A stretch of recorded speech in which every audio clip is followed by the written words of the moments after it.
Thus saith the Lord, stand ye in the ways, and see, and ask for the old paths, where is the good way, and walk therein, and ye shall find rest for your soul. You are now listening to the Old Paths podcast, hosted by Brother Reggie Paige. Peace and blessings, everyone, and welcome back to the Old Paths podcast. I am your host, Brother Reggie Paige. And first things first, I hope all of you enjoyed your Thanksgiving. I hope you all ate well. I know I did. I had some Thanksgiving gumbo that I made. And yeah, I am a chef too. You wonder why it sometimes takes me so long to publish stuff on this YouTube channel? Well, it is because one of my other jobs is a chef, freelance chef. And I guess this video is sponsored by Dr. Chef Paige's Gumbo, right? But nonetheless, this is going to be part 2 of the George Moses Horton's history lesson. Where we last left off, I read the poem, My Native Home. And this poem was about how even though he was a black slave, he had no aspirations to go into Liberia or going back to Africa because the South was his home. And he loved his home, and he knew nothing about Africa, as well as how his publisher, Joseph Gales, was this abolitionist that had goals to actually lied about George Moses Horton wanting to go to Liberia, which that was not true. No evidence to support that. As much as colonization to Liberia was supported by the abolitionists, only about 5,500 slaves settled in Liberia. Sadly, colonization was pretty much an ideal that many held to rid their states of freed slaves. And Joseph Gales, though was selling Horton's book, at the same time was selling his pro-colonization views. Honestly, Joseph Gales kind of downplayed the brilliance of George Moses Horton, for he referred to him in many interesting titles such as a homegrown amateur poet, and even claimed that his original poems were, and I quote, all written down by others. Now again, that's just kind of odd for a publisher, someone that's publishing your work, to say these things about you, right? Nonetheless, all of this effort, and sadly, they were unable to raise the funds for his freedom. But it is very interesting to note that as a slave, how much George Moses Horton was published. As I mentioned a few above, he was also published in William Lloyd Garrison's The Liberator. He was published in the Southern Literary Messenger in April of 1843 and The Museum. Although Horton remained a slave, especially in the midst of the rise of more radical abolitionists, slave rebellions, and more tensions between the races and between the states as the North were becoming more aggressive, George Moses Horton never thought to partake or incite slave insurrections and was content with just selling his poetry. As I say this does not mean George Moses Horton was unaware of the going-ons of the times. Despite laws becoming more stricter for slaves and so-called black folks, in his address of 1859, George Moses Horton took the courage to comment on the issues. He states, and I quote, "The nation's productions have long been dwindling at the shrine of depreciation and exhausted commerce. Peace has sunk into the confusions of parties, contending for the rights of liberty and laws. He feared for, and I quote, the dissolution of national union, and bewailed a policy which set the Union in the fire of faction which still cannot be extinguished but with blood which must proceed from the hands of sectional havoc." It is very much quaint, yet extraordinary that a slave speaking in the public in the South was very aware of the political tensions between the states and knew the sense of the coming American Civil War. Now, though I mentioned this, let us not jump the gun and try to paint a picture as if George Moses Horton was a poet intentionally trying to start revolutions for the freedom of black folks. His gift was poetry, and he genuinely wanted his poetry to be spread. And as much as the abolitionists tried to use Horton for their agenda, because that's what they were pretty much doing, Horton was willing to be used and used them to push his personal agenda, which was to spread his poetry and, of course, freedom. And I'm not saying this in the bad sense either. What I mean by this is that he attempted to appeal to William Lloyd Garrison, who at this time was abhorred throughout the South, yet still well known, popular. However, communication betwixt them, unfortunately, fell through. This still did not discourage Horton from getting his poetry published. Horton and his supporters circulated a subscription list at UNC Chapel Hill, gathering 99 subscribers for the publication of the poetical works. 81 of his subscribers were students of Chapel Hill. The rest included the mayor of Chapel Hill and UNC's president David Swain, and other notable people of the time. Dennis Hart, a New Englander and editor of the Hillsborough Recorder, published the poetical works of George Moses Horton, the colored bard of North Carolina. The introduction of the publication insisted that the poet had deep concepts of his own inferiority to other ancient and modern poets and was motivated to write only by pleasure and curiosity, or as an example to remove the doubts of Kabbalists with regard to African genius. Just as a reminder that Horton did not have a formal education but was described as an, and I quote, unpolished diamond and can never shine forth to the world.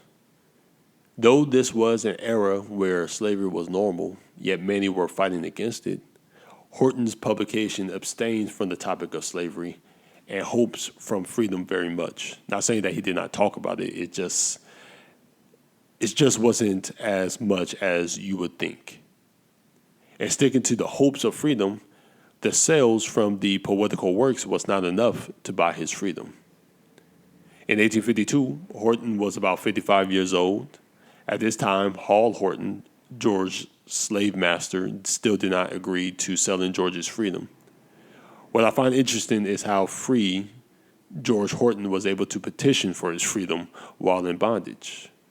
The poet begged UNC Chapel Hill's president David Swain to buy him in order to alleviate the 8-mile commute from the farm to the campus.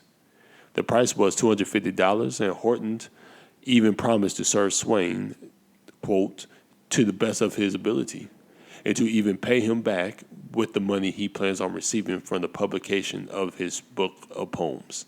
Swain filed the letter and told Horton to write to Horace Greeley, editor of the New York Tribune. On September 11, 1852, Horton did that, and instead of asking for $250, he asked for $175, which suggests possibly that Hall Horton dropped George's price. Now, on the back of the letter, George Horton wrote this poem called The Poet's Feeble Petition. The Poet Feeble's Petition by George Moses Horton. Bewailing mid the ruthless wave, I lift my feeble hand to thee. Let me no longer live a slave, but drop these fetters and be free. Why will regardless fortune sleep, deaf to my penitential prayer, or leave the struggling bard to weep, alas, and languish in despair? He is an eagle void of wings, aspiring to the mountain's height. Yet in the vale aloud he sings, for pity's aid to give him flight. Then listen, all who never felt for fettered genius heretofore. Let hearts of petrifaction melt, and bid the gifted Negro soar. All the efforts of George Horton was ultimately a failure and had to wait many years for his emancipation. But in the meantime, his poetry was still being published in newspapers like the Chapel Hill Gazette and the Emancipator. Now, his most unusual achievement was in 1859 to young gentlemen of the freshman class. He gave a 29-page oration called The Address, the Stream of Liberty and Science. Now, I will not be reading the speech, for the speech is way too long, but I will leave a link for you to read on your own, and maybe I will dedicate a video to dissect it in full. Probably not. But I will say, the address offers important insights into Horton's heart and mind as a 62-year-old man. In the poem, The Pleasures of College Life, Horton expresses the same views from his address, which was taking up the proxy parental minister role that exhorts the youth who have, and I quote, gone astray, like Ephraim to his idols, or the rebellious Israelites, and to avoid the vanity of vanities, or, and I quote, the shrine of tottering Bacchus, that detract from the pursuit of knowledge and culture of faculties rationale. Without further ado, let us read. On the Pleasures of College Life by George Moses Horton. With tears I leave these academic bowers and seize to cold that scientific flowers. With tears I hail the fair succeeding train and take my exit with a breast of pain. The fresh may trace these wonders as they smile, the streams of science like the river Nile, reflecting mental beauties as it flows, which all the charms of college life disclose.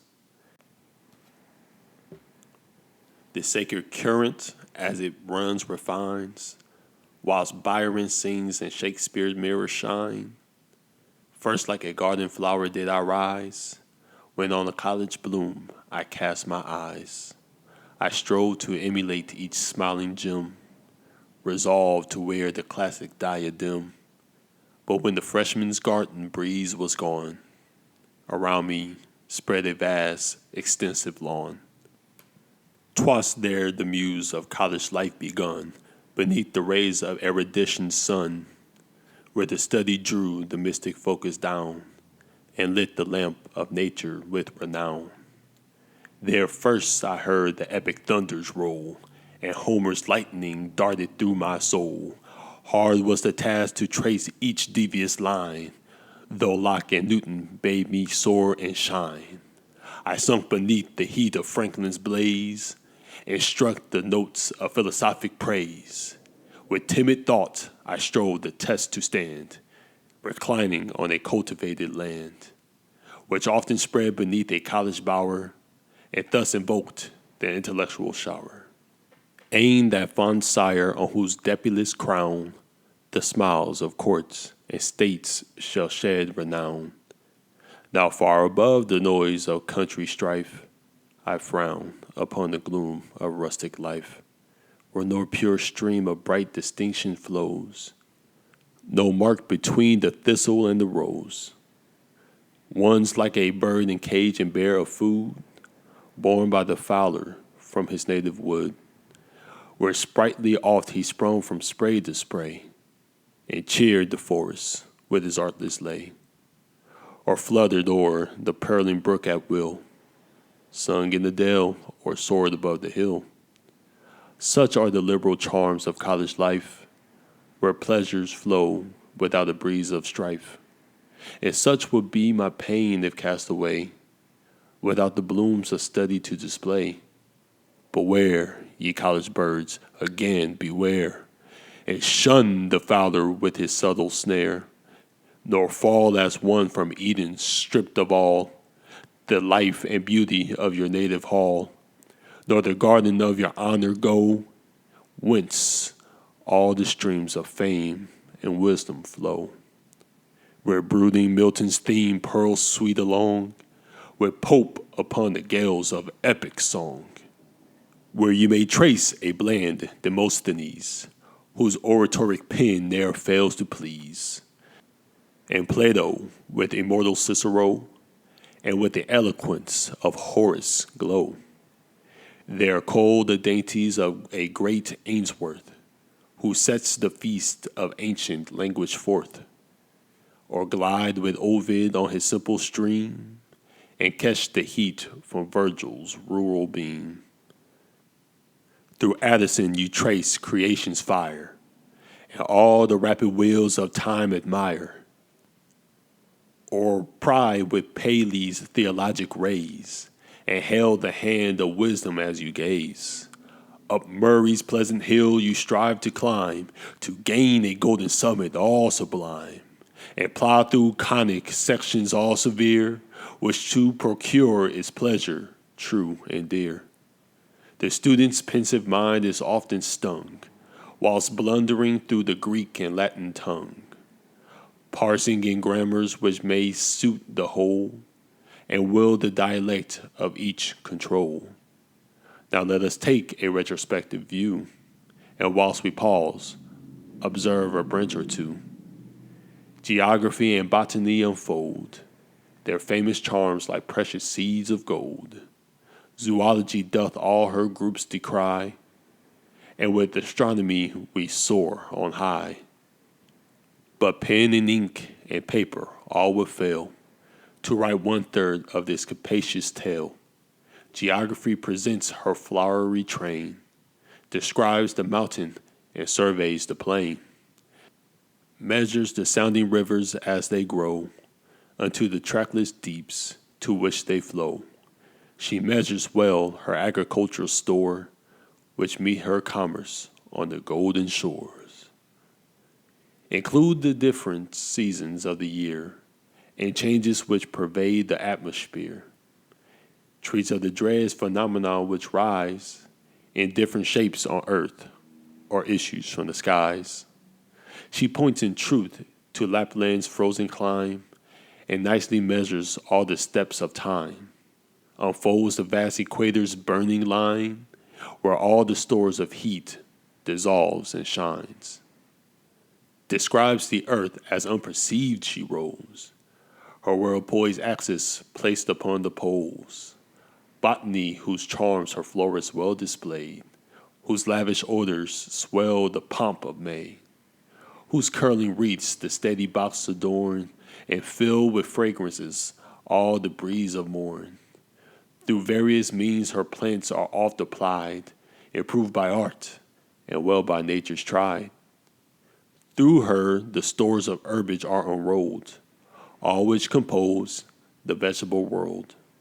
Even the sensitivities which feel and shrink from slightest touches, though they cannot think, not yet rejoice, void of the power to fear, or sense to smell, to see, to taste, or hear.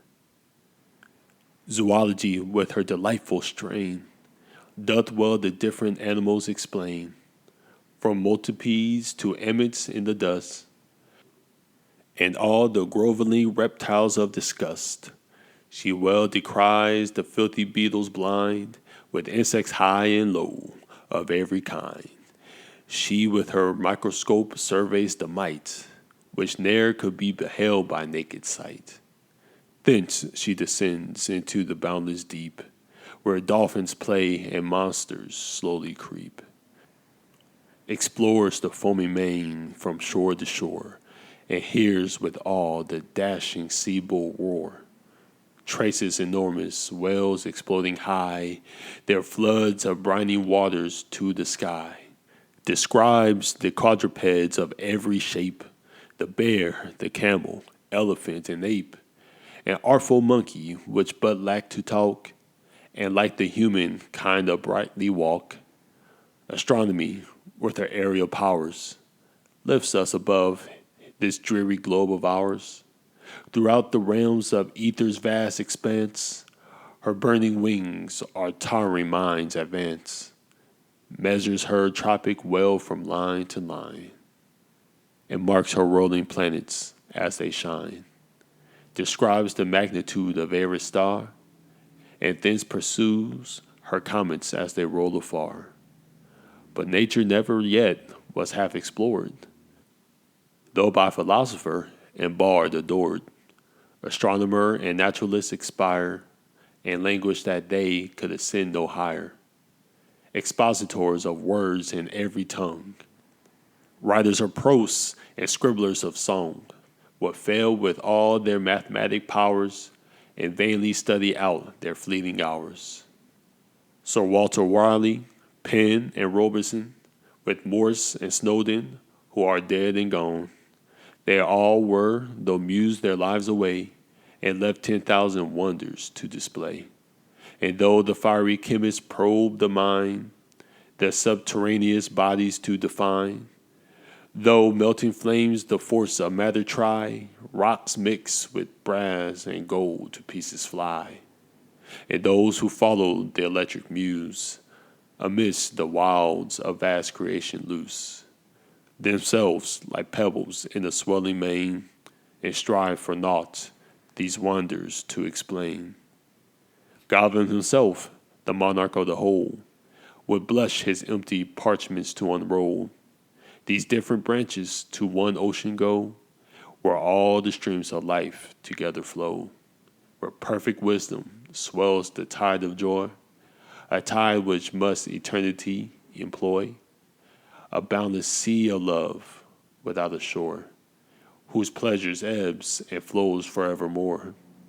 Volume divine, O thou the sacred dew, thy fadeless fields see elders passing through, thy constant basis must support the whole, the cabinet and éclave of the soul. It matters not through what we may have passed, to thee for sure support we fly at last. Encyclopedias we may wander o'er, and study every scientific lore. Ancient and modern authors we may read, the souls must starve or on thy pastures feed. These biolithic charms will surely fall, and life grow dim within this college wall. The wheels of study in the mind would tire, if not supported by the constant fire. Greatest of all the precepts ever taught, maps and vocabularies dearly bought. Burns with his harp, Scott, Campbell, and their flowers will shrink without the everlasting showers. Theology, thou sweet science yet, beneath whose boughs the silent classic sits, and thus imbibe the sacred rays divine, which makes the mitred faculty to shine. Oh, for a gleam of Buck, immortal muse, with elder Scott and Henry to pursue these lines which did a secret bliss inspire, and set the heads, the hearts, the tongues on fire. Such is the useful graduate indeed, not merely at the bar in law to plead, nor a physician best to heal the flesh, but all the mystic power of soul and flesh.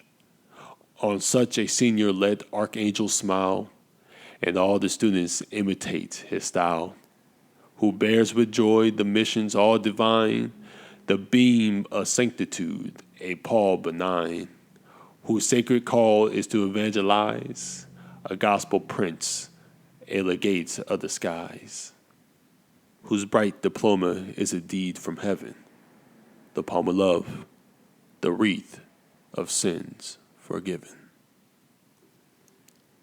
By 1860, Horton's life had not changed much leading up to the War of Northern Aggression. However, much was changing around him as North Carolina joined the Confederate States in May of 1861. Some slaves ran away to fight for the Union. Some slaves fought for the Confederates, both forced and voluntary, whether that makes you uncomfortable or not.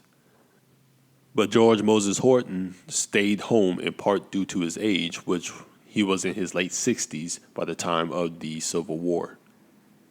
UNC Chapel Hill's enrollment declined for many students volunteered to fight.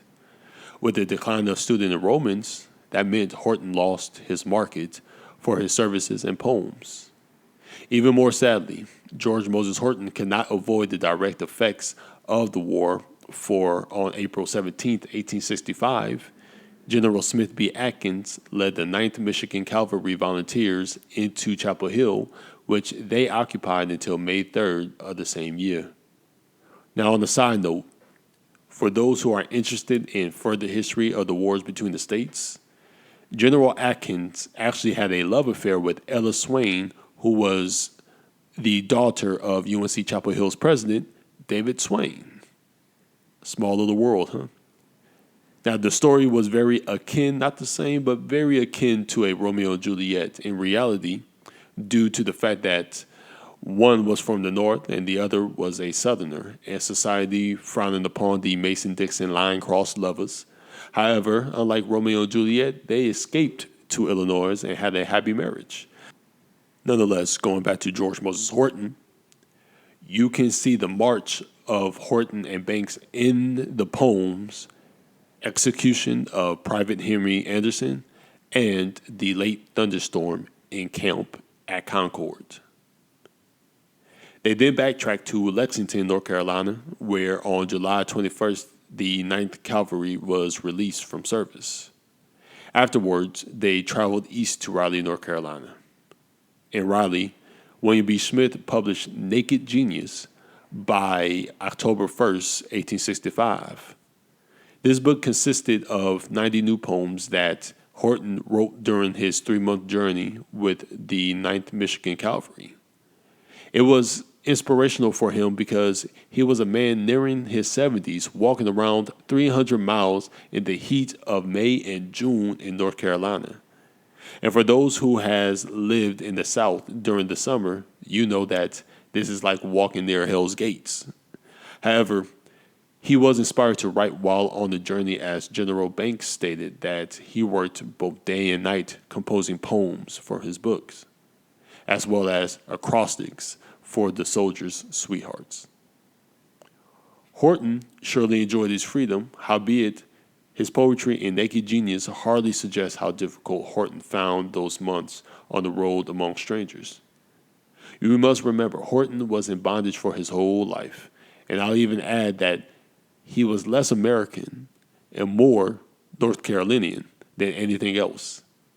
So though he was free, he kind of got homesick because all he knew was that small life, that small farm life in Chatham and the countryside that led to Chapel Hill. That was his home. And he loved his home, whether that makes you uncomfortable or not.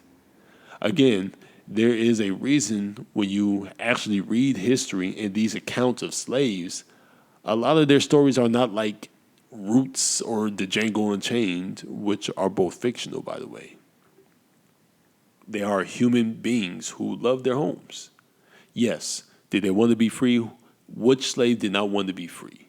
Anybody that had a choice between slavery or freedom, most people will choose, freedom. Yes, they wanted to be free, but they had a fond and familiar yet peculiar experience, many of them. For slavery in North America compared to slavery in the rest of the world was viewed as a peculiar system. But that's neither here or there. That's a different, topic for a different video. In many of Horton's poems, like The Southern Refugee, he expresses longing for home, family in the voice of his own and in the voice of soldiers who were displaced by the war. The Southern Refugee by George Moses Horton. Was sudden ill the world await, from my dear residence I roam. I must deplore the bitter fate to struggle for my native home. The verdant willow droops her head, it seems to bid a fair thee well. The flowers with tears, with fragrances shed, alas, their parting tale to tell. 'Tis like the loss of paradise, or Eden's garden left in gloom, where grief shall afford us no device. Such is thy lot, my native home. I never, never shall forget my sad departures far away, until the sun of life is set, and leaves behind no beam of day. How can I from my seat remove, and leave my ever devoted home, in the dear garden which I love, the beauty of my native home? Alas, sequestered, set aside, it is a mournful tale to tell. 'Tis like a lone, deserted bride, that bade her bridegroom fare thee well. I trust I soon shall dry the tear, and leave forever hence to roam, far from a residence so dear. the place of beauty, my native home.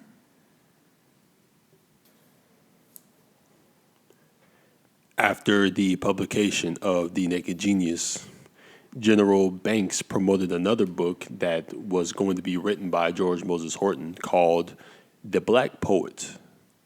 He stated that the book would contain Horton's life history and will prove to the public that God, in his infinite wisdom and mercy, created the black man for a higher and nobler purpose than to toil his life away under the galling yoke of slavery.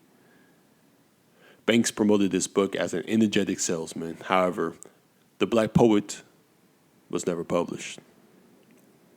Sometime in 1866, Horton traveled to Philadelphia from Raleigh.